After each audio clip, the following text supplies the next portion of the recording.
أشهد أن لا إله إلا الله وحده لا شريك له وأشهد أن محمدا عبده ورسوله أما بعد فأعوذ بالله من الشيطان الرجيم بسم الله الرحمن الرحيم الحمد لله رب العالمين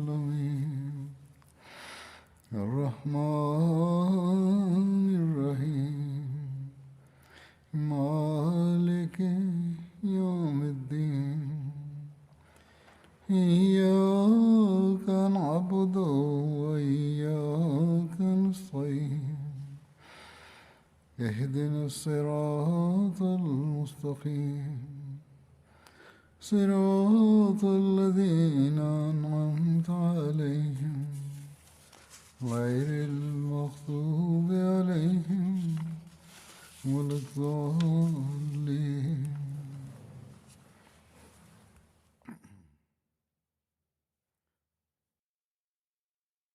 கடந்த ஹுத்பாவுக்கு முன்னுள்ள ஹுத்பா ஹசரத் அபுபக்கர் அலிலான் அவர்களின் வாழ்க்கை நிகழ்வுகள் குறித்து வழங்கப்பட்டது.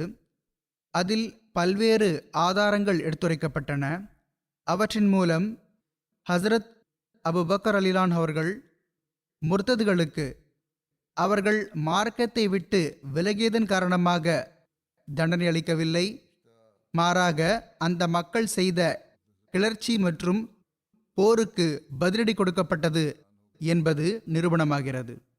இது குறித்து காலத்தின் நீதிநெறி தீர்ப்பவரான ஹசரத் வாக்களிக்கப்பட்ட மசி அலைஹிஸ்ஸலாத்து வஸ்ஸலாம் அவர்களும் ஹசரத் அபுபக்கர் சித்திக் ரலியல்லாஹு அவர்களின் ஹிலாஃபத் காலத்தில் ஏற்பட்ட இந்த முர்த்ததாகும் விஷயத்திற்கு கிளர்ச்சி மற்றும் கட்டுப்படாமை என்று விளக்கமளித்துள்ளார்கள்.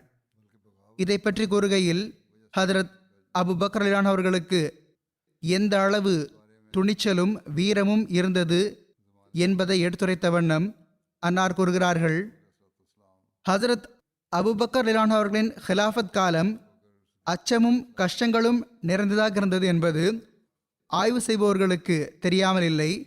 ஆக ஹசரத் ரசூலுல்லாஹி ஸல்லல்லாஹு அலைஹி வஸல்லம் அவர்கள் வஃபாத்தான போது இஸ்லாத்திற்கு முஸ்லிம்களுக்கு பல கஷ்டங்கள் வந்தன.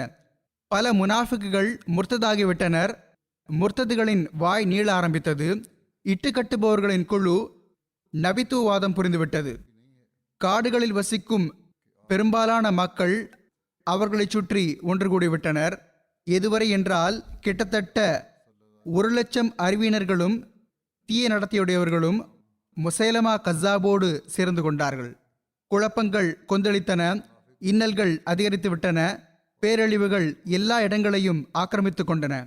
நம்பிக்கை கொண்டவர்கள் மீது ஒரு பயங்கரமான நிலநடுக்கம் ஏற்பட்டது. அப்போது எல்லாரும் சோதிக்கப்பட்டார்கள். திகிலூட்டக்கூடிய, புலன்களை செயலிழக்கச் செய்யக்கூடிய நிலைமைகள் ஏற்பட்டன. நம்பிக்கை கொண்டவர்கள் தங்கள் உள்ளங்களில் நெருப்பு கங்குகள் போடப்பட்டது போன்றும் கத்தியால் தாங்கள் அறுக்கப்பட்டது போன்றும் ஒன்றும் செய்ய முடியாமல் இருந்தனர். சிலவேளை அவர்கள் படைப்பினங்கள் சேர்ந்தவரான ஹஜ்ரத் ரசூலுல்லாஹி ஸல்லல்லாஹு அலைஹி வஸல்லம் அவர்கள் தம்மை விட்டு பிரிந்ததன் காரணமாகவும், சிலவேளை எரித்து சாம்பலாக்கக்கூடிய நெருப்பு வடிவில் வெளிப்பட்ட அந்த குழப்பங்களின் காரணமாகவும் அழுவார்கள். அமைதிக்கான அறிகுறியே தென்படவில்லை. குழப்பவாதிகள் குப்பை குளங்களில் முளைத்த செடிகளைப் போன்று படர்ந்து விட்டார்கள். நம்பிக்கை கொண்டவர்களின் அச்சமும் பதட்டமும் மிகவும் அதிகரித்து விட்டது. உள்ளங்கள் பீதியடைந்து மன உளைச்சலுக்கு ஆளாகின. இப்படிப்பட்ட தருணத்தில் ஹஜ்ரத் அபுபக்கர் ரலியல்லாஹு அன்ஹு அவர்கள் காலத்தின் நீதிபதியாகவும் ஹாத்தமுன் நபியின் ஸல்லல்லாஹு அலைஹி வஸல்லம் அவர்களின் ஹலீஃபாவாகவும் நியமிக்கப்பட்டார்கள். முனாஃபிக்குகள், காஃபிர்கள் மற்றும் முர்த்ததுகளின் எத்தகைய தோரணைகளையும் வழிமுறைகளையும் அன்னார் கண்டார்கள் என்றால் அதனால் அன்னார் கடுமையான வேதனையில் ஆழ்ந்தார்கள். விடாமழையைப் போன்று அழுவார்கள். பாய்ந்தோடும் நீரூற்றைப் போன்று அன்னாரின் கண்ணீர் வழிந்தோடும். அன்னார் தமது அல்லாஹ்விடம் இஸ்லாம் மற்றும் முஸ்லிம்களின் நன்மைக்காக துவா செய்வார்கள். ஹதரத் ஆயிஷா ரலியல்லாஹு அன்ஹா அவர்கள் அறிவிக்கிறார்கள், என்னுடைய தந்தையார் ஹலீஃபா ஆக்கப்பட்ட போது அல்லாஹ் அன்னாருக்கு தலைமை பொறுப்பை வழங்கிய போது ஹிலாஃபத்தின் துவக்கத்திலேயே அன்னார் எல்லா புறத்திலிருந்தும் குழப்ப அலைகள் பாய்வதையும் பொய்யான நபித்துவாதம் புரிந்தவர்களின் பணி மும்முரங்களையும் முனாஃபிக் முர்த்ததுகளின் கிளர்ச்சியையும் பார்த்தார்கள். அன்னார் மீது எந்த அளவு துன்பங்கள் வந்து விழுந்தன என்றால் அந்த அளவு மலைகள் மீது விழுந்திருந்தால் அவை சுக்கு நூறாக நொறுங்கி மண்ணோடு மண்ணாகி போயிருக்கும். ஆனால் அன்னாருக்கு தூதர்களைப் போன்று பொறுமை வழங்கப்பட்டது. ஹதரத் வாக்களிக்கப்பட்ட மசி அலைஹிஸ்ஸலாத்து வஸ்ஸலாம் அவர்கள் இது குறித்து கூறுகிறார்கள், எதுவரை என்றால் அல்லாஹ்வின் உதவி வந்தடைந்தது, பொய் நபிகள் கொல்லவும் முர்த்ததுகள் அழிக்கவும் பட்டனர், குழப்பங்கள் விலக்கப்பட்டன, துன்பங்கள் அகன்றுவிட்டன, பிரச்சனைகள் தீர்ந்துவிட்டன, ஹிலாஃபத் விவகாரம் உறுதி பெற்றது. அல்லாஹ் நம்பிக்கையாளர்களை பேரழிவிலிருந்து காப்பாற்றினான். அவர்களின் அச்சத்து நிலையை அமைதியில் மாற்றிவிட்டான். மேலும் அவர்களுக்காக அவர்களது மார்க்கத்தை உறுதிப்படுத்தினான். ஓர் உலகையே உண்மையில் நிலைநிற்கச் செய்தான். குழப்பவாதிகளின் முகங்களை கருகச் செய்தான். தனது வாக்குறுதியை நிறைவேற்றினான். தனது அடியாரான ஹஜரத் அபு பக்கர் ரலியல்லாஹு அவர்களுக்கு உதவி புரிந்தான். கட்டுப்படாத தலைவர்களையும் சிலைகளையும் அழித்து நாசமாக்கினான். காஃபிர்களின் உள்ளத்தில் எத்தகைய மதிப்பச்சத்தை ஏற்படுத்தினான் என்றால் அவர்கள் தோற்று போயினர். கடைசியில் அவர்கள் திருந்தி தௌபா செய்தனர். இதுவே ஆக்கினையை இறக்கும் இறைவனின் வாக்குறுதியாக இருந்தது. அவன் எல்லா உண்மையாளர்களை காட்டிலும் உண்மையாளனாவான். எனவே ஆழ்ந்து சிந்தியுங்கள்.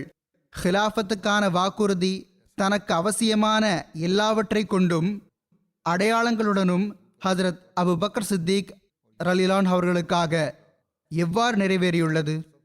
அல்லாஹ் இந்த ஆராய்ச்சியை மேற்கொள்வதற்காக உங்கள் உள்ளங்களை திறந்து விடுவானாக என்று நான் அவரிடம் துவா செய்கிறேன். ஹஜரத் வாக்களிக்கப்பட்ட மசீஹ் இஸ்லாம் அவர்கள் மேற்கொண்டு கூறுகிறார்கள், அன்னார் ஹலீஃபா ஆன போது முஸ்லிம்களின் நிலை எப்படி இருந்தது என்று நன்றாக யோசித்து பாருங்கள். இஸ்லாம் துன்பங்களின் காரணமாக நெருப்பில் எரிந்து போன மனிதனைப் போன்று இக்கட்டான நிலையில் இருந்தது. பிறகு அல்லாஹ் இஸ்லாத்துக்கு அதன் ஆற்றலை திரும்ப கொடுத்தான். அதை ஆழமான கிணற்றிலிருந்து வெளியே எடுத்தான். பொய்யான நபித்துவவாதம் புரிந்தவர்கள் வேதனை மிகுந்த தண்டனையால் கொல்லப்பட்டனர். முர்த்ததுகள் கால்நடைகளைப் போன்று அழிக்கப்பட்டனர். அல்லாஹ் நம்பிக்கையாளர்களுக்கு அவர்கள் மரணித்தவர்களைப் போன்று இருந்த அந்த அச்சத்திலிருந்து அமைதியை வழங்கினான். அந்த துன்பம் அகன்ற பிறகு நம்பிக்கையாளர்கள் மகிழ்ச்சி அடைந்து வந்தார்கள். ஹதரத் அபூபக்கர் சித்திக் ரலியல்லாஹு அன்ஹு அவர்களுக்கு வாழ்த்துகள் தெரிவித்து வந்தார்கள். நல்வரவு கூறியவாறு அன்னாரை சந்தித்தார்கள். அன்னாரை புகழ்ந்தார்கள். எல்லாம் வல்ல அல்லாஹ்வின் அரசவையில் அன்னாருக்காக துவாக்கள் செய்தார்கள். அன்னாருக்கு கண்ணியமும் கௌரவமும் அளிக்கக்கூடிய வழிமுறைகளை செய்வதற்காக ஒருவர் மற்றவரை முந்திச் சென்றார்கள். அவர்கள் அன்னார் மீதான அன்பை தங்களது உள்ளத்தின் ஆழத்தில் அமர்த்தி கொண்டார்கள். அவர்கள் தங்களுடைய எல்லா விவகாரங்களிலும் அன்னாரை பின்பற்றி வந்தார்கள். அவர்கள் அன்னாருக்கு நன்றி செலுத்துபவர்களாக இருந்தார்கள். அவர்கள் தங்கள் உள்ளங்களை ஒளிபெறவும் முகங்களை பொலிவுறவும் செய்தார்கள். அவர்கள் அன்பு நேசத்தில் அதிகரித்து விட்டார்கள். முழுமையான கடும் முயற்சியோடு அன்னாருக்கு கட்டுப்பட்டார்கள். அவர்கள் அன்னாரை ஓர் அருளுக்குரிய நபராகவும் நபிமார்கள் போன்று ஆதரவு வழங்க பெற்றவராகவும் புரிந்தார்கள். மேலும் இவை அனைத்தும் ஹதரத் அபு பக்கர் சித்திக் ரலியல்லாஹு அன்ஹு அவர்களின் உண்மை மற்றும் ஆழ்ந்த நிச்சய உறுதி காரணமாக இருந்தது. இந்த சிறுல் ஹிலாஃபா ஹதரத் வாக்களிக்கப்பட்ட மசீஹ் அலைஹிஸ்ஸலாத்து வஸ்ஸலாம் அவர்களுடைய அரபு நூலாகும். அந்த அரபு வாசகங்களின் உருது மொழியாக்கம்தான் இது. முர்த்ததாகும் குழப்பமும் கிளர்ச்சியும் ஏற்பட்ட போது அதை நோக்கி அன்னார் சில போர் படைகளை அனுப்பினார்கள். இதை பற்றி முன்னரே கூறப்பட்டுவிட்டது. அதாவது ஹசரத் நபிகள் நாயகம் ஸல்லல்லாஹு அலைஹி வஸல்லம் அவர்களின் வஃபாத்திற்கு பிறகு கிட்டத்தட்ட முழு அரபு நாடும் முர்த்ததாகிவிட்டது. சிலரோ ஜகாத் மட்டும் கொடுக்க மறுத்தார்கள். அவர்களுக்கு எதிராக ஹசரத் அபூபக்கர் ரலியல்லாஹு அவர்கள் தரப்பிலிருந்து எடுக்கப்பட்ட நடவடிக்கைகள் குறித்து முன்னரே எடுத்துரைக்கப்பட்டு விட்டது. இரண்டாவது குழுவை பற்றி கூறப்படுகிறது. அவர்கள் இஸ்லாம் மார்க்கத்தை விட்டு வெளியேறியது மட்டுமல்லாமல் அதற்கும் மேற்பட்டு கிளர்ச்சி செய்துவிட்டனர். மேலும் முஸ்லிம்களை கொலையும் செய்து வந்தனர். இப்போது ஹசரத் அபூபக்கர் அவர்கள் அந்த மக்களுக்கு பாடம் கற்றுக் கொடுக்க உறுதியான எண்ணம் கொண்டு விட்டார்கள். ஆக பிதாயா ஒன் நிஹாயா என்ற நூலில் இவ்வாறு எழுதப்பட்டுள்ளது. ஹஜரத் உசாமா ரலியல்லாஹு அவர்களின் படை ஓய்வெடுத்த பிறகு ஹசரத் அபூபக்கர் அவர்கள் இஸ்லாமிய படைகளுடன் வாளை ஏந்திய வண்ணம் மதீனாவிலிருந்து பயணமாகி ஜுல்கிஸ்தாவை நோக்கி புறப்பட்டார்கள். அது அந்த காலத்தில் இருந்த பயண வழிவகைகள் படி ஓர் இரவு மற்றும் ஒரு பகல் பயண தொலைவில் இருந்தது. சஹாபா பெருமக்கள், அவர்களில் ஹஜரத் அலி ரலியல்லாஹு அவர்களும் ஒருவர் ஆவார்கள், அன்னாரிடம் தாங்கள் மதீனாவுக்கு திரும்பிச் செல்லுங்கள், காட்டரபிகளோடு போர் புரிவதற்காக தங்களுக்கு பதிலாக வேறொரு வீரரை அனுப்பி வையுங்கள் என்று வலியுறுத்தி கேட்டுக்கொண்டார்கள். ஹஜரத் ஆயிஷா ரலியல்லாஹு அவர்கள் அறிவிக்கிறார்கள், எனது தந்தையார் வாள் ஏந்தியவாறு பயண விலங்கின் மீது பயணமாகி புறப்பட்டார்கள்.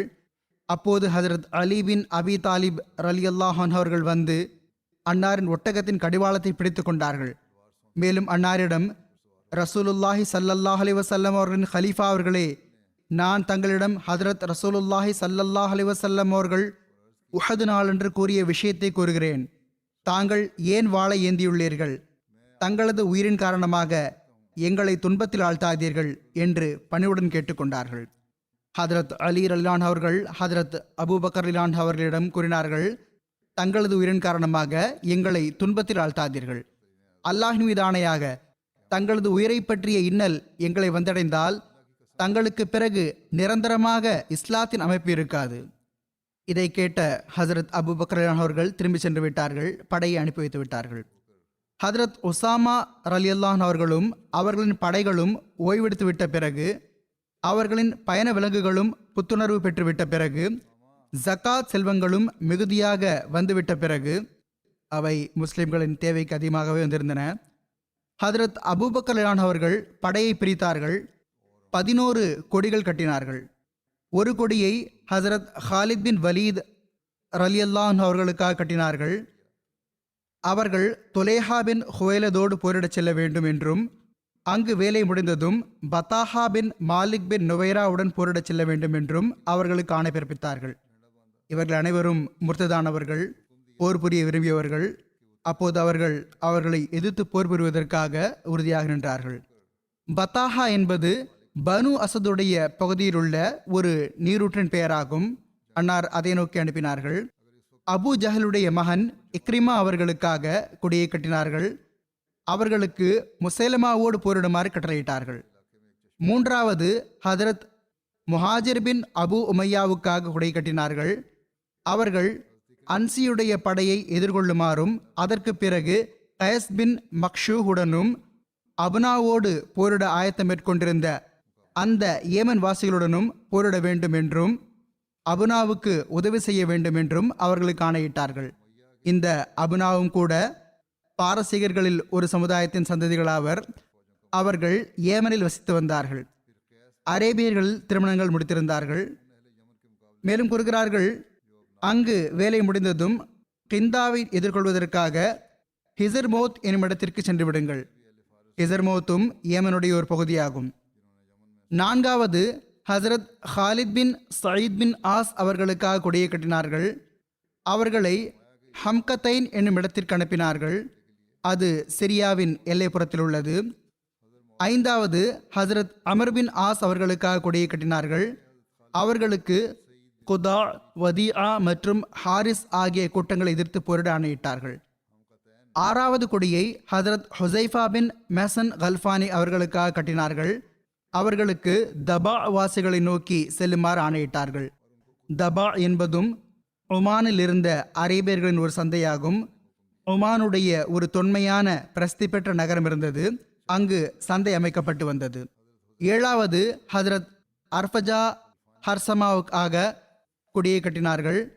அவர்களுக்கு மெஹரா செல்லுமாறு கட்டளையிட்டார்கள். மெஹரா ஏமனுடைய ஒரு பகுதியாகும்.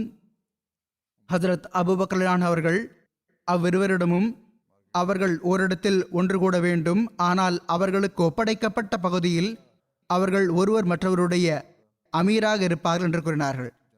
அதாவது முதலில் ஏமன் வாசிகள், இரண்டாவது இவர்களுக்கு.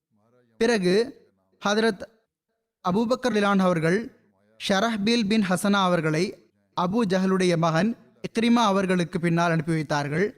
மேலும் அவர்களுக்கு யமாமாவில் வேலை முடிந்ததும் குதாவோடு போரிட செல்ல வேண்டும். மேலும் முர்த்ததுகளோடு போரிடும் போது நீங்கள்தான் உங்களது படையின் தலைவராக இருப்பீர்கள் என்று கூறி ஆணையிட்டார்கள். 9வது ஹஜ்ரத் துரைஃபா பின் ஹாஜிஸ் அவர்களுக்காக கொடியை கட்டினார்கள். அவர்களுக்கு பனு சுலைம் மற்றும் ஹவாசினோடு போரிடுமாறு ஆணையிட்டார்கள். 10வது கொடியை ஹஜ்ரத் சுவைத் பின் முக்கரன் அவர்களுக்காக கட்டினார்கள். அவர்களுக்கு ஏமனின் பகுதியான திஹாமாவுக்கு செல்லுமாறு கட்டளையிட்டார்கள். 11வது கொடியை ஹஜ்ரத் அலா ரலியல்லாஹு பின் ஹசரமி அவர்களுக்காக கட்டினார்கள். பஹ்ரைன் செல்லுமாறு அவர்களுக்கு ஆணையிட்டார்கள். ஆக இந்த அமீர்மார்கள் ஜுல்கஸாவிலிருந்து தத்தமது திசைகளை நோக்கி புறப்பட்டார்கள். ஹதரத் அபூபக்கர் அவர்கள் ஒவ்வொரு படைக்குழுவின் அமீருக்கும் அவர்கள் கடந்து செல்லும் இடங்களில் எல்லாம் உள்ள ஆற்றல் படைத்த முஸ்லிம்களை தம்முடன் நினைத்து கொள்ள வேண்டும் என்றும் சில ஆற்றல் பெற்ற மக்களை தங்களது பகுதியை பாதுகாப்பதற்காக அங்கேயே விட்டுவிட வேண்டும் என்றும் கட்டளையிட்டார்கள். ஹதரத் அபூபக்கர் அவர்களின் இந்த பங்கிடுதலை பற்றி குறிப்பிட்டவாறு ஓர் எழுத்தாளர் இவ்வாறு எழுதுகிறார். ஜுல்கிஸ்ஸா படை மையமாக கொள்ளப்பட்டது. இங்கிருந்து ஒருங்கமைக்கப்பட்ட இஸ்லாமிய படைகள் முர்த்ததாகும் சூழ்ச்சியை வேறறுப்பதற்காக பல்வேறு பகுதிகளுக்கு பயணமாகின.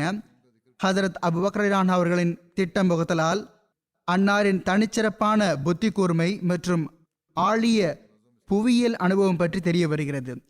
படைக்குழுக்களை பங்கிடுதல் மற்றும் அவற்றின் இடங்களுக்கான எல்லைகளை வகுத்தல் ஆகியவற்றின் மூலம் ஹதரத் அபூபக்கர் அவர்கள் ஆழமான புவியியல் ஞானம் கொண்டிருந்தார்கள் என்பதும் நிலங்களின் அடையாளங்கள், மனிதர்கள் வசிக்கும் இடங்கள் மற்றும் அரபு நாட்டின் வழிகள் ஆகியவற்றை பற்றி மிக நன்றாக அறிந்திருந்தார்கள் என்பதும் தெளிவாக தெரிகிறது. நிகழ்காலத்தில் புதிய கண்டுபிடிப்புகளை கொண்ட தலைமையகங்கள் வழிநடத்துபவையாக இருப்பது போன்றே ஒரு வகையில் அரபு நாடு மொத்த உருவமாக அன்னாரது கண்களுக்கு முன்னால் இருந்தது. எவரொருவர் படைகளை அனுப்புதல், அவற்றின் திசைகளை நிர்ணயித்தல், பிரிந்து போன பிறகு ஒன்று கூடுதல், மீண்டும் ஒன்று கூடுவதற்காக பிரிந்து செல்லுதல் ஆகியவற்றை பற்றி ஆழ்ந்து சிந்திப்பாரோ அவருக்கு இந்த திட்டம் வகுத்தல் முழு அரபு நாட்டையும் முன்னுதாரணமான வகையில் சரியான கணிப்புடன் சூழ்ந்திருந்தது என்பது நன்றாக தெரிந்துவிடும். மேலும் இந்த படைகளுடனான தொடர்பும் மிகவும் ஆழமானது. ஹதரத் அபூபக்கர் அவர்களுக்கு படை எங்கே இருக்கிறது என்பது எந்நேரமும் தெரிந்திருந்தது. அதன் அசைவுகள் மற்றும் எல்லா விஷயங்கள் குறித்தும் நன்றாக அறிந்து வைத்திருந்தார்கள். அவர்களுக்கு என்ன வெற்றி கிடைத்தது, நாளை என்ன செய்ய போகிறார்கள் என்பதும் அன்னாருக்கு தெரிந்திருந்தது. கடித தொடர்புகள் மிகவும் நுட்பமாகவும் துரிதமாகவும் நடைபெற்று வந்தன. போர்க்களத்திலிருந்து வழிகாட்டும் தலைமையகமான மதீனா வரை செய்திகள் ஹதரத் அபூபக்கர் அவர்களை வந்தடைந்தன. முழு படையுடன் தொடர்ச்சியாக தொடர்பு நடைபெற்று வந்தது. வழிகாட்டும் தலைமையகத்திற்கும் போர்க்களத்திற்கும் இடையே படை செய்தி எட்ட வைக்கும் பணியில் அபு ஹேசமா அன்சாரி, சலமா பின் சலாமா, அபு பர்சா அஸ்லமி மற்றும் சல்மா பின் வக்ஷ் ஆகியோர் சிறப்பு வகித்தார்கள். ஹதரத் அபூபக்கர் அவர்கள் அனுப்பிய அந்த படைகள் ஒன்றுடன் ஒன்று தொடர்பில் இருந்தன. இது ஹிலாஃபத்தின் முக்கிய வெற்றிகளில் ஒன்றாக இருந்தது. ஏனெனில் இந்த படைகளிடம் தலைமை தாங்கும் திறமையோடு சேர்ந்து அழகிய ஒருங்கமைப்பும் இருந்தது. இதுபோக போர் புரிவதில் அனுபவம் ஏற்கனவே இருந்தது. ஹதரத் ரசூலுல்லாஹி ஸல்லல்லாஹு அலைஹி வஸல்லம் அவர்களின் காலத்தில் யுத்தங்கள் மற்றும் போர்களுக்கான திட்டம் முன்வைக்கப்பட்ட போது இவர்களுக்கு போர் திறன்கள் குறித்த நல்ல அனுபவம் கிடைத்துவிட்டிருந்தது. ஹசரத் அபூபக்கர் அவர்களின் ஆளுமையின் போர் திறன் அமைப்பு அரபு நாட்டில் எல்லா போர் திறன்களை காட்டிலும் மேலோங்கியிருந்தது. அந்த படைகளின் வழிகாட்டியாக அல்லாஹ்வின் ஏந்தப்பட்ட வாள் ஹாலித் பின் வலீத் ரலியல்லாஹு அவர்கள் இருந்தார்கள். அவர்கள் இஸ்லாமிய வெற்றிகள் மற்றும் முர்த்ததுகளுக்கு எதிரான போர்கள் ஆகியவற்றில் தனிச்சிறந்த திறன் பெற்ற மனிதராக திகழ்ந்தார்கள். இஸ்லாமிய படைகளின் இந்த பங்கீடு மிக முக்கியமான படைத்திட்டத்தின் கீழ் அமலுக்கு வந்தது. ஏனெனில் முர்த்ததுகள் இதுவரையிலும் தத்தமது பகுதிகளில் பிரிந்து கிடந்தனர், அதாவது சிதறி கிடந்தனர், ஒன்று திரண்டு இருக்கவில்லை. அவர்களால் முஸ்லிம்களுக்கு எதிராக படையை ஒன்று திரட்ட முடியாமல் இருந்தது. காரணம், மக்கள் முர்த்ததாக ஆரம்பித்து அப்போது 3 மாதங்களை விட அதிகமாகியிருக்கவில்லை. இரண்டாவது, அவர்களால் தங்களுக்கு எதிராக உள்ள முஸ்லிம்களின் ஆபத்தை புரிய முடியாமல் இருந்தது. அவர்கள் சில மாதங்களில் எல்லா முஸ்லிம்களையும் அழித்துவிடலாம் என்று கற்பனை செய்து கொண்டிருந்தனர். எனவே ஹஜரத் அபூபக்கர் அவர்கள் அந்த மக்கள் தங்களது பொய்க்கு உதவி கிடைத்திட படை திரட்டுவதற்கு முன்னர் அந்த மக்களின் கம்பீரத்தையும் ஆற்றலையும் ஒரே அடியாக வேறறுத்துவிட வேண்டும் என்று விரும்பினார்கள். எனவேதான் அவர்களது குழப்பம் அதிகரிப்பதற்கு முன்னரே ஹஜரத் அபூபக்கர் அவர்கள் அந்த மக்களுக்கு பாடம் கற்றுக் கொடுத்தார்கள். அவர்களுக்கு தலை தூக்குவதற்கும் முஸ்லிம்களுக்கு துன்பமளிப்பதற்காக வாயை திறப்பதற்கும் சந்தர்ப்பம் கொடுக்கவில்லை. ஹஜரத் அபூபக்கர் அவர்கள் தரப்பிலிருந்து வழிநடத்தும் தலைவர்கள் நியமிக்கப்பட்டது தொடர்பான பல்வேறு விஷயங்களை திறனாய்வு செய்தவாறு ஓர் எழுத்தாளர் இவ்வாறு எழுதுகிறார். 1. அந்த திட்டத்தில் படைகளுக்கிடையே பரஸ்பரம் தொடர்பும் ஒத்துழைப்பும் தொடர்ந்து இருந்து கொண்டே இருக்க வேண்டும் என்ற ஏற்பாடு செய்யப்பட்டிருந்தது. அவற்றின் இடங்களும் திசைகளும் வெவ்வேறானவையாக இருந்தனதான், ஆனால் அனைத்தும் ஒரே அமைப்பின் சரடுகளாக இருந்தன. அவை பரஸ்பரம் சந்திப்பதும் பிரிவதும் ஒரே நோக்கத்தை மையமாக கொண்டிருந்தது. ஹலீஃபா அவர்கள் மதீனாவில் இருந்து கொண்டே அனைத்து விஷயங்களை கட்டுப்படுத்தும் ஆற்றல் அவர்களின் கையில் இருந்தது, அதாவது ஹலீஃபா அவர்களின் கையில் இருந்தது. இரண்டாவது விஷயம், சித்திகே அக்பர் ரலியல்லாஹு அன்ஹு அவர்கள் ஹிலாஃபத் தலைமையகமான மதீனாவை பாதுகாப்பதற்காக படையின் ஒரு பகுதியை தம்மிடம் வைத்துக் கொண்டார்கள். அதே போன்று அரசாங்க விவகாரங்களில் கருத்தும் ஆலோசனையும் பெறுவதற்காக பெரும் சஹாபாவை கொண்ட ஒரு குழுவை தம்மிடம் வைத்துக் கொண்டார்கள். மூன்றாவது, முர்த்ததாகும் விஷயத்தால் பாதிக்கப்பட்ட பகுதிகளில் இஸ்லாமிய ஆற்றல் இருக்கிறது என்பது ஹசரத் அபூபக்கர் அவர்களுக்கு தெரிந்திருந்தது. இந்த முஸ்லிம்கள் முஷ்ரிக்குகளின் கோபதாபத்திற்கு இலக்காகிவிடக்கூடாது என்ற கவலை அன்னாருக்கு ஏற்பட்டது. எனவே அன்னார் அவர்களில் ஆற்றலும் பலமும் படைத்த மக்களை தம்முடன் இணைத்துக் கொள்ளுமாறு படை தளபதிகளுக்கு ஆணையிட்டார்கள். மேலும் அந்த பகுதிகளை பாதுகாப்பதற்காக சில மக்களை அங்கு நியமிக்குமாறும் கூறினார்கள். நான்காவது, முர்த்ததுகளுடன் போரிடும் போது ஹதரத் அபூபக்கர் அவர்கள் அல் ஹர்ப் ஹுத்அத்துன் என்ற விதியை கடைபிடித்தார்கள். படையின் இலக்காக எதையாவது வெளிப்படுத்துவார்கள், ஆனால் நோக்கமோ வேறு ஒன்றாக இருக்கும். அன்னாரின் திட்டம் வெளிப்படாமல் இருப்பதற்கு மிகவும் முன்னெச்சரிக்கையை மேற்கொண்டார்கள். இவ்வாறு ஹதரத் அபூபக்கர் அவர்களின் தலைமையில் அரசியல் திறமை, அனுபவ ஞானம், அறிவில் முதிர்ச்சி அடைந்திருந்தல், தொடரும் வெற்றிகள் மற்றும் உதவிகள் ஆகியவை வெளிப்படையாக தெரிந்தன. அந்த சந்தர்ப்பத்தில் ஹதரத் அபூபக்கர் அவர்கள் 2 மடல்களையும் கூட எழுதினார்கள். ஒன்று அரபு கோத்திரங்களின் பெயருக்கு, மற்றொன்று படை தளபதிகளுக்கு வழிகாட்டுவதற்காக.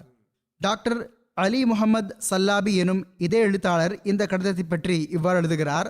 இஸ்லாமிய படைகளின் ஆயத்தம் மற்றும் உறுதியான ஒருங்கமைப்புக்கு பிறகு எழுத்து வடிவிலான அழைப்பு விடுத்தல் தொடர்ந்தது. அது மிகவும் முக்கிய பங்களித்தது என்பதை நாம் பார்க்கிறோம். அன்னார் ஒரு முக்கியமான கடிதத்தை எழுதினார்கள். அது வரையறுக்கப்பட்ட கருத்தை உள்ளடக்கியிருந்தது. முர்த்ததுகளோடு போர் புரிவதற்காக படைகளை அனுப்புவதற்கு முன்பு அன்னார் இந்த கடிதத்தை முர்த்ததுகள் மற்றும் மார்க்கத்தில் நிலைநின்றவர்கள் ஆகிய எல்லாருக்கும் மத்தியில் பெரிய மட்டத்தில் இயன்ற அளவு பரப்புவதற்கு முயற்சி செய்தார்கள். கோத்திரங்களிடம் மக்களை அனுப்பி வைத்தார்கள். அங்கு சென்றடைந்ததும் எல்லா சபைகளிலும் இந்த கடிதத்தை வாசித்து காட்டுமாறு அவர்களுக்கு ஆணை பிறப்பித்தார்கள். மேலும் யாரையெல்லாம் இந்த கடிதத்தின் கருத்து சென்றடைகின்றதோ அவர்களுக்கு அது சென்றடையாத மக்களுக்கு அந்த கருத்தை எட்ட வைக்குமாறு கட்டளையிட்டார்கள். ஹதரத் அபூபக்கர் அவர்கள் இந்த கடிதத்தில் பொதுமக்கள், முக்கியஸ்தர்கள் என அனைவரையும், அவர்கள் இஸ்லாத்தில் நிலைத்திருந்தாலும் சரி அல்லது முர்த்ததாகி இருந்தாலும் சரி, எல்லாரையும் பார்த்து கூறியிருந்தார்கள். அரபு கோத்திரங்களின் பெயருக்கு எழுதப்பட்ட ஹதரத் அபூபக்கர் அவர்களின் அந்த கடிதத்தை பற்றி எல்லாரை விடவும் அதிகம் விளக்கங்களுடன் தபரி எடுத்துரைத்துள்ளார்கள். ஹதரத் வாக்களிக்கப்பட்ட மசி அலைஹிஸ்ஸலாத்து வஸ்ஸலாம் அவர்கள் தமது நூலான சிருல் ஹிலாஃபாவில் இந்த கடிதத்தை பற்றியும் குறிப்பிட்டுள்ளார்கள். அன்னார் கூறுகிறார்கள், ஹதரத் சித்திகே அக்பர் ரலிலான் அவர்கள் முர்த்ததான அரபு கோத்திரங்களை நோக்கி எழுதிய அந்த கடிதத்தை இங்கு பதிவு செய்வது பொருத்தமாக இருக்கும்.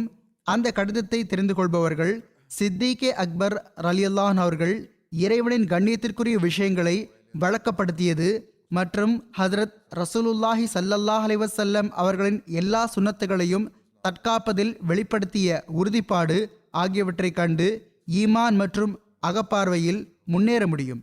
பிறகு ஹஜ்ரத் வாக்களிக்கப்பட்ட மசீஹ் இஸ்லாம் அவர்கள் எழுதுகிறார்கள், அந்த கடிதம் இவ்வாறு துவங்குகிறது: பிஸ்மில்லாஹிர் ரஹ்மானிர் ரஹீம். இந்த கடிதம் ஹஜ்ரத் ரசூலுல்லாஹி ஸல்லல்லாஹு அலைஹி வஸல்லம் அவர்களின் ஹலீஃபா அபூபக்கர் தரப்பில் இருந்து எல்லா பொதுமக்களுக்கும் முக்கியஸ்தர்களுக்கும் அனுப்பப்படுகிறது. எவரை எட்டுகிறதோ அவர் இஸ்லாத்தில் நிலைத்திருந்தாலும் சரி அல்லது அதை விட்டு சென்றிருந்தாலும் சரி எல்லாருக்காகவும் எழுதப்படுகிறது. நேர்வழி பெற்ற பிறகு வழிகேடு மற்றும் பார்வையின்மையின் பக்கம் திரும்பிச் செல்லாத நேர்வழியை பின்பற்றும் ஒவ்வொருவர் மீதும் சாந்தி உண்டாவதாக. எவனையன்றி வணக்கத்திற்குரியவர் எவருமில்லையோ அந்த அல்லாஹ்வின் புகழை நான் உங்கள் முன் எடுத்துரைக்கிறேன். அல்லாஹை தவிர வணக்கத்திற்குரியவர் எவருமில்லை, அவன் ஒருவன், அவனுக்கு இணை இல்லை என்றும் முஹம்மது ஸல்லல்லாஹு அலைஹி வஸல்லம் அவர்கள் அவனது அடியாரும் தூதரும் ஆவார்கள் என்றும் நான் சாட்சி பகர்கிறேன். ஹதரத் நபிகள் நாயகம் ஸல்லல்லாஹு அலைஹி வஸல்லம் அவர்கள் கொண்டு வந்த போதனையை நாங்கள் ஏற்கிறோம். எவர் அதை நிராகரிக்கிறாரோ அவரை நாங்கள் காஃபிராக கொள்கிறோம், அவருடன் போர் புரிகிறோம். இதற்கு பிறகு தெளிவாகட்டும், அல்லாஹ் ஹதரத் முஹம்மது ரசூலுல்லாஹி ஸல்லல்லாஹு அலைஹி வஸல்லம் அவர்களை தன் தரப்பிலிருந்து உண்மையை வழங்கி தனது படைப்பினங்களை நோக்கி நற்செய்தி வழங்குபவராகவும் எச்சரிக்கை செய்பவராகவும் அல்லாஹ்வின் பால் அவனது கட்டளையால் அழைக்கக்கூடியவராகவும் ஓர் ஒளிவரச் செய்யும் சூரியனாகவும் அனுப்பினான். ஹதரத் ரசூலுல்லாஹி ஸல்லல்லாஹு அலைஹி வஸல்லம் அவர்கள் உயிரோட்டமுள்ள மக்களை அச்சுறுத்த வேண்டும் என்பதற்காகவும் காஃபிர்களுக்கு சான்று பூர்த்தியாக வேண்டும் என்பதற்காகவும் அனுப்பினான். எவர் ஹதரத் நபிகள் நாயகம் ஸல்லல்லாஹு அலைஹி வஸல்லம் அவர்களை ஏற்றுக்கொண்டாரோ அவருக்கு அல்லாஹ் உண்மையுடன் நேர்வழி வழங்கினான். மேலும் எவர் ஹதரத் நபிகள் நாயகம் ஸல்லல்லாஹு அலைஹி வஸல்லம் அவர்களை விட்டும் முகம் திருப்பிக் கொண்டாரோ அவர் விரும்பியோ நிர்பந்தத்திற்கு ஆளாகியோ இஸ்லாத்தில் வந்துவிடும் வரை ஹதரத் ரசூலுல்லாஹி ஸல்லல்லாஹு அலைஹி வஸல்லம் அவர்கள் அவரோடு போரிட்டார்கள். பிறகு ஹதரத் ரசூலுல்லாஹி ஸல்லல்லாஹு அலைஹி வஸல்லம் அவர்கள் வஃபாத்தாகிவிட்டார்கள். ஹதரத் ரசூலுல்லாஹி ஸல்லல்லாஹு அலைஹி வஸல்லம் அவர்கள் அல்லாஹ்வின் கட்டளையை நிறைவேற்றி உம்மத்துக்கு நன்மையை நாடிவிட்டு தம்மீது இருந்த பொறுப்பை நிறைவேற்றிவிட்ட பிறகு அல்லாஹ் அன்னாருக்கும் இஸ்லாமியர்களுக்கும் தான் இறக்கிய அந்த மறையில் இந்த விஷயத்தை மிகவும் தெளிவாக கூறிவிட்டான். ஆக அவன் கூறுகிறான், இன்னக்க மையித்தும் வ இன்னஹும் மையித்தூன், நிச்சயமாக நீர் ஒரு நாள் மரணமடைவீர், நிச்சயமாக அவர்களும் மரணமடைவார்கள். மேலும் கூறுகிறான், வமா ஜஅல்னா லி பஷரின் மின் கப்லிக்கல் ஹுல்த், உமக்கு முன்னர் எந்த மனிதருக்கும் என்றென்றும் வாழும் மிக நீண்ட வாழ்க்கையை நாம் வழங்கியதில்லை.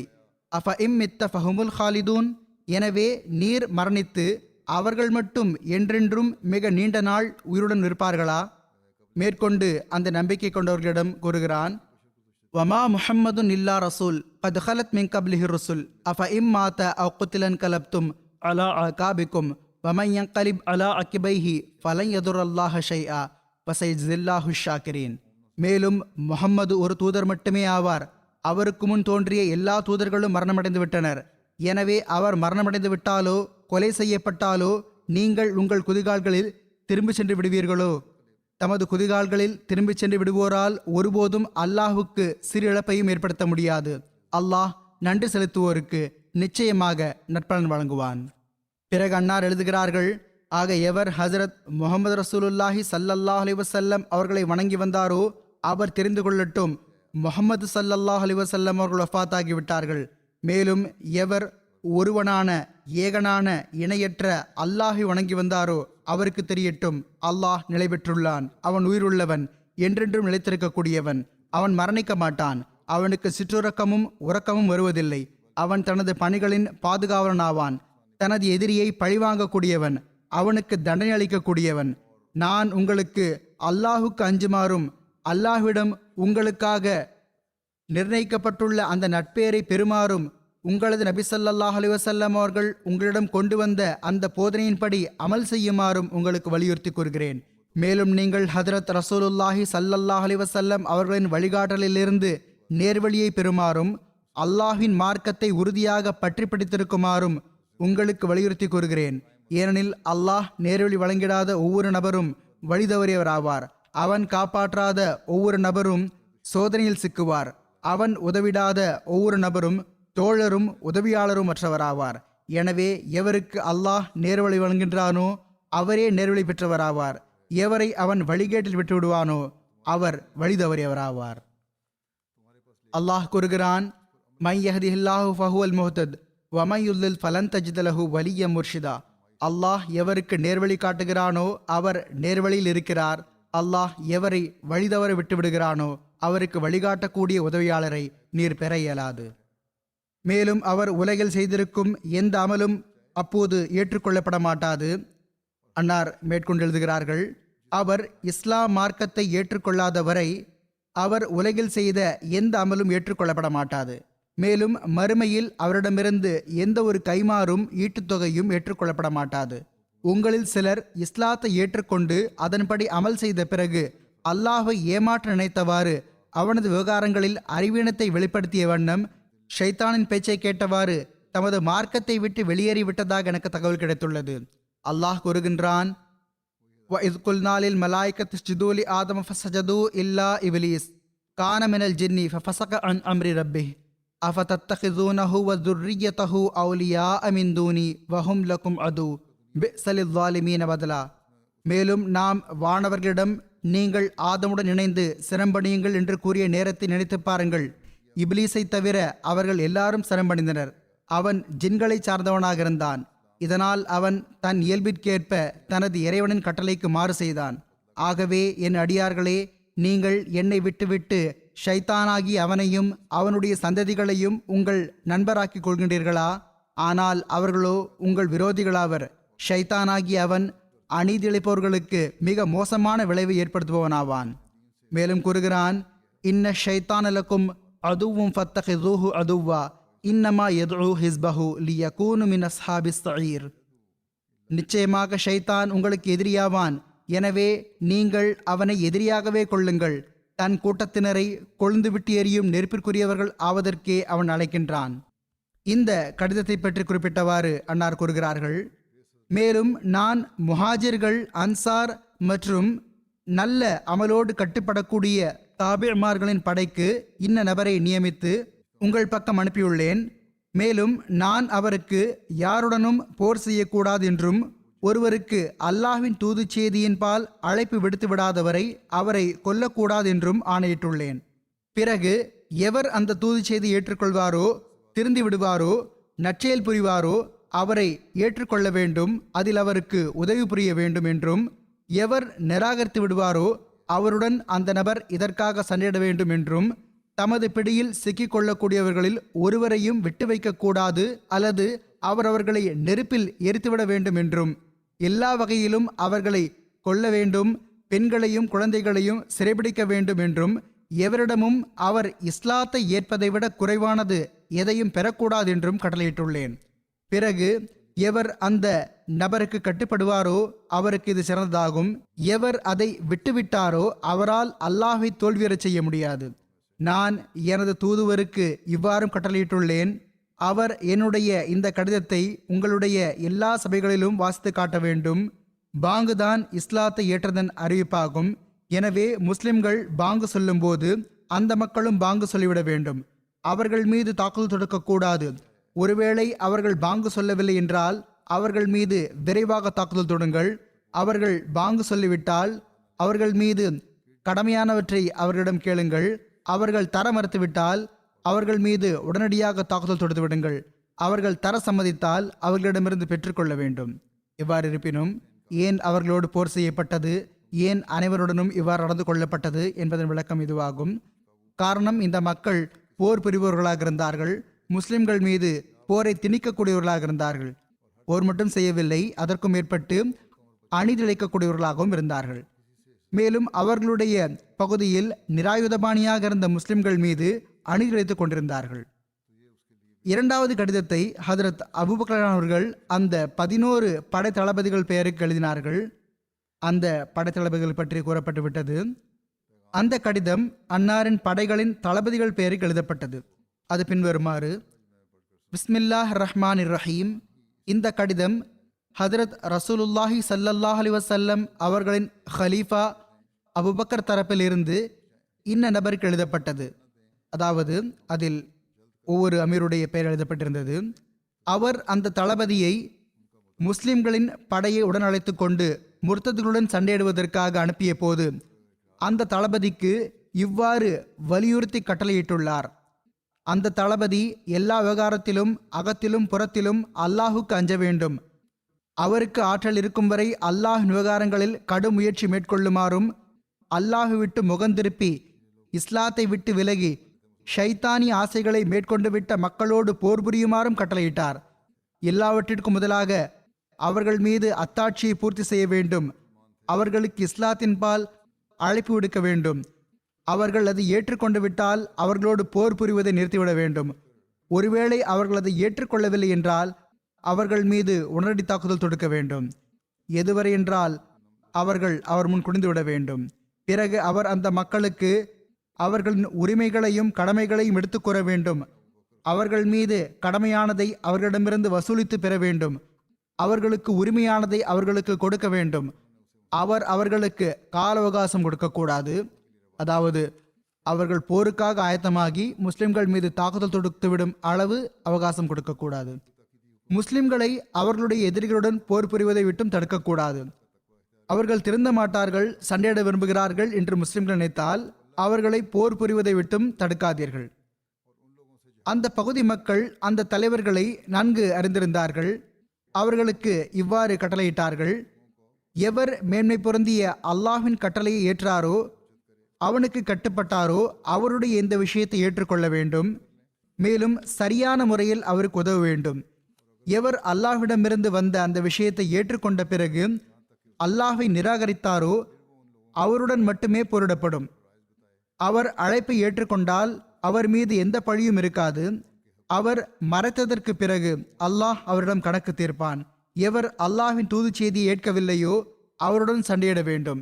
மேலும் அவர் எங்கு இருந்தாலும் எவ்வளவு செல்வந்தராக இருந்தாலும் சரி, அவரை கொன்றுவிட வேண்டும். இஸ்லாத்தை ஏற்பதை தவிர அவர் தரும் எந்த பொருளையும் ஏற்றுக்கொள்ளக்கூடாது.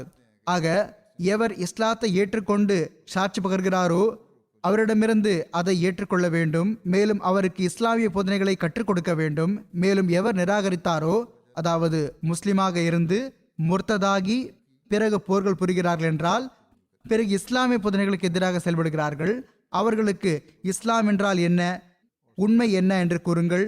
நீங்கள் முஸ்லிமாக இருப்பதற்கான வாதம் புரிந்த பிறகு நீங்கள் அரசாங்கத்திற்கு எதிராக போரிட முடியாது என்று கூறுங்கள். எவர் நிராகரித்தாரோ அவரோடு போர் புரிய வேண்டும். அல்லாஹ் அவருக்கு அந்த மக்கள் மீது வெற்றியை வழங்கினால் அவர்கள் போர் ஆயுதங்களை கொண்டும் நெருப்பாலும் கடுமையாக கொல்லப்படுவர். பிறகு அல்லாஹ் போர் புரியாமல் அவர்களுக்கு கிடைக்கச் செய்யும் செல்வத்தில் 1/5 பகுதியை விட்டுவிட்டு மற்றதை விநியோகித்து விட வேண்டும். அந்த 1/5 பகுதியை எங்களிடம் அனுப்பி வைக்க வேண்டும். மேலும் அந்த படைத்தளபதிகள் தங்களுடன் இருப்பவர்களை அவசரப்படுவதை விட்டும் குழப்பம் விளைவிப்பதை விட்டும் தடுக்க வேண்டும். ஒருவரிடம் எப்படிப்பட்ட திறமை இருக்கிறது என்பதை அறிந்து கொள்ளாதவரை எந்த அந்நிய மனிதரையும் இணைத்து கொள்ளக்கூடாது. அவர் ஒற்றராக இருந்துவிடப் போகிறார். அதாவது யாரையாவது படையில் நுழைத்து அவர் ஒற்றராக இருந்துவிடக்கூடாது. நன்றாக பரிசோதித்த பிறகு எடுக்க வேண்டும். அவர் ஒற்றராக இருந்து அவரால் முஸ்லிம்களுக்கு இன்னல் ஏற்பட்டுவிடக்கூடாது. பயணத்திலும் தங்கும் போதும் முஸ்லிம்களுடன் மென்மையாகவும் நடுநிலையுடனும் நடந்து கொள்ள வேண்டும். அவர்களை நலம் விசாரித்து வர வேண்டும். படையின் ஒரு பகுதியை மற்ற பகுதியோடு விரைவாக செயல்பட கட்டளையிடக்கூடாது. முஸ்லிம்களுடனான அணுகுமுறையிலும் உரையாடலிலும் முகமலர்ச்சியையும் மென்மையான குரல் துணியையும் மேற்கொள்ள வேண்டும். இப்போது சில விஷயங்களை விளக்கவும் வேண்டி வருகிறது. ஆனால் அவை விளக்கப்படவில்லை. சில வேளை இஸ்லாத்தை பற்றிய தவறான தாக்கம் ஏற்பட்டு விடுகிறது. அதற்கான விளக்கத்தை கடந்த ஹுத்பாவில் நான் தந்திருக்கின்றேன். அதாவது இந்த முர்த்ததுகள் அனைவரும் கடுமையான போர் புரியக்கூடியவர்களாக இருந்தனர். போர் மட்டும் புரியவில்லை, அதற்கும் மேற்பட்டு அவர்களது பகுதியில் இருந்த முஸ்லிம்கள் மீது இவர்கள் அநீதி அளித்தார்கள். அவர்களை கொன்றார்கள், அவர்களை எரித்தார்கள், அவர்களது வீடுகளை எரித்தார்கள், அவர்களையும் எரித்து விட்டார்கள். ஆக அவர்களுக்கு எதிராக ஹதரத் அபூபக்கர் அவர்கள் கண்டிப்பாக பழிவாங்க வேண்டும் என்று கூறினார்கள். பிறகு அவர்களுக்கு அதே முறைப்படி ஹதரத் வாக்களிக்கப்பட்ட மஸீஹ் இஸ்லாத்து வஸ்ஸலாம் அவர்களும் கூட கடிதத்தை அடிக்கோடிட்டு கூறுகிறார்கள், அதே முறைப்படி அவர்களுக்கு தண்டனை வழங்க வேண்டியிருந்தது. ஏனென்றால் இதுவே திருக்குர்ஆனின் அல்லாஹ்வின் போதனையாகும். ஒருவர் எவ்வாறு செய்கிறாரோ அவரை பழிவாங்க அவ்வாறே அவருக்கு தண்டனை அளிக்க வேண்டும். ஆனால் ஒரு இடத்தில் ஒரு எழுத்தாளர் இந்த விஷயத்துக்கு இவ்வாறும் விளக்கம் எழுதியுள்ளார். அதே டாக்டர் அலி முகமது சல்லாபி சாஹிப் தான் எழுதியுள்ளார். அதில் குறிப்பிடப்பட்டுள்ளதாவது, கிளர்ச்சி செய்த முர்த்ததுகளை நெருப்பில் எரித்துவிட வேண்டும். எவருக்கும் எரிக்கும் தண்டனை கொடுப்பது ஆகுமானதல்ல. இன்னன் நார லா யு அஸ்ஸிபு பிஹா இல்லல்லாஹ் என்ற நபிமொழியும் உள்ளது. அதாவது, நெருப்பின் மூலம் தண்டனை அளிப்பது அல்லாஹுக்கு மட்டுமே உரித்தானது. ஆனால் இங்கு அவர்களை எரிக்குமாறு கட்டளையிட்டதன் காரணம், அந்த தீய நடத்தையுடையவர்கள் ஈமான் கொண்டவர்களுடன் இவ்வாறு நடந்து கொண்டார்கள். எனவே இது பழிவாங்குவதற்காக அமைந்திருந்தது. அந்த நூலில் இதுவும் எழுதப்பட்டுள்ளது. ஹதரத் அபூபக்கர் அவர்களின் மேற்கூறப்பட்ட கடிதத்தை பற்றி குறிப்பிட்டவாறு இவ்வாறு எழுதப்பட்டுள்ளது: எவர் முஸ்லிம்களின் அணிக்கு திரும்பி வர மறுக்கிறாரோ, முர்த்ததானதில் உறுதியாக நிலைத்து நிற்கிறாரோ, அவர் சண்டையிடுபவர்களைச் சேர்ந்தவராவார். அவர் மீது தாக்குதல் தொடுப்பது அவசியமாகும். அவர் கொல்லப்பட வேண்டும் அல்லது எரிக்கப்பட வேண்டும். அல்லாஹ் திருக்குர்ஆனிலும் இதையே கூறியுள்ளான்: ஒருவர் உங்களை கஷ்டத்தில் ஆழ்த்தினால் அவர் உங்களோடு நடந்து கொண்டதை போன்றே அவருக்கு தண்டனை கொடுங்கள். நான் முன்னரே கடந்த ஹுத்பாவிலும் கூறியது போன்று, இப்போதும் கூறியது போன்று, கிளர்ச்சியாளர்கள் முஸ்லிம்களை எரித்து அவர்களை கொடூரமான முறையில் கொலையும் செய்யும் பாவத்தை புரிந்தார்கள். அவர்களை நெருப்பில் எரிந்தார்கள். அவர்களது வீடுகளை எரித்தார்கள். அவர்களது மனைவி மக்கள் அனைவரையும் எரித்தார்கள். அவர்களின் உடல் உறுப்புகளை சிதைத்தார்கள். எனவே ஹதரத் அபூபக்கர் அவர்கள் அதில் கூட்டு சேர்ந்திருந்தவர்களை அவ்வாறே கொல்லுமாறு கட்டளையிட்டார்கள். அவர்கள் முஸ்லிம்களுடன் நடந்து கொண்டது போன்றே அவர்களுடன் நடந்து கொள்ள வேண்டும் என்று கூறினார்கள். எவ்வாறு இருப்பினும் இந்த குறிப்பு வருங்காலத்திலும் எடுத்து கூறப்படும் இன்ஷா அல்லாஹ். ரமலானில் மற்ற ஹுத்பாக்களும் இடையில் வரலாம், இதற்கு நேரம் எடுக்கலாம். ஆனால் எவ்வாறு இருப்பினும் இது சம்பந்தமாக வருங்காலத்தில் வரும் ஹுத்பாவில் இனி இதன் விவரம் எடுத்து கூறப்படும்.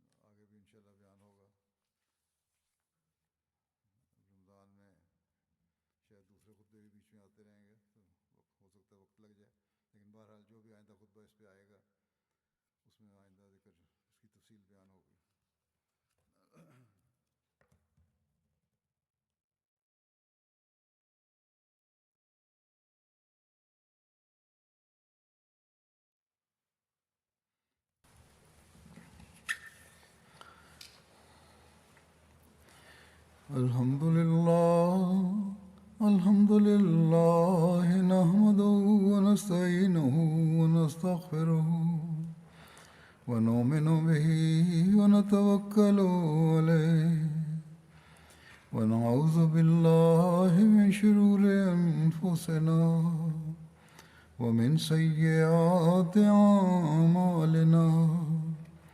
من يهده الله فلا مضل له ومن يضلل فلا هادي له. ونشهد أن لا إله إلا الله ونشهد أن محمدا عبده ورسوله.